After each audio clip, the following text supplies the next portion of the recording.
Hello friends, so आज आम्ही आलो आहोत अक्कलकोटला. मुंबई टू अक्कलकोट आम्ही कसा प्रवास केला, इथे स्टेचे काय ऑप्शन आहेत आणि फूडचे काय ऑप्शन आहेत, आजूबाजूला कोणते मंदिरं फिरण्यासारखे आहेत, ते सर्व मी तुम्हाला या व्हिडिओमध्ये सांगणार आहे. मुंबई टू अक्कलकोट आम्ही बाय बस आलो. 1100 रुपीज पर पर्सन आमची तिकीट होती. त्यानंतर इथे यात्री निवासचे ऑप्शन आहेत आणि अजून पण खूप सारे स्टेचे ऑप्शन आहेत. यात्री निवासमध्ये तुम्हाला 2 टाईपचे रूम भेटतील, AC room and non AC room along with attached washroom and balcony. Non AC room is 1100 rupees and AC room is 2200 rupees. त्यानंतर आम्ही गेलो देवदर्शनाला. आमचं देवदर्शन हार्डली 15-20 मिनिट्समध्ये झालं. त्यानंतर आम्ही इथे मन्नतचा धागा बांधला. त्यानंतर फूडमध्ये तुम्हाला खूप सारे ऑप्शन्स अवेलेबल आहेत जे तुम्ही माझ्या व्हिडिओमध्ये पाहू शकता. त्यानंतर इथे छोटे मोठे खूप सारे टेम्पल्स आहेत फिरायला. त्यासाठी आम्ही ऑटो बुक केली होती.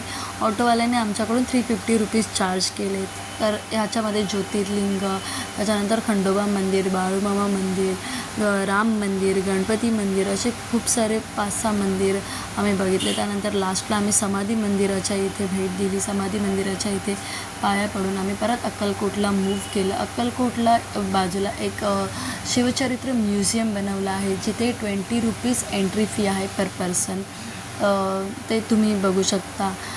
It's must visit place. त्यानंतर इथे लता दीदींनी त्यांच्या 2 गाड्या दिल्या आहेत आशीर्वाद म्हणून, त्या आम्ही बघितल्या. Stay tune and bye bye.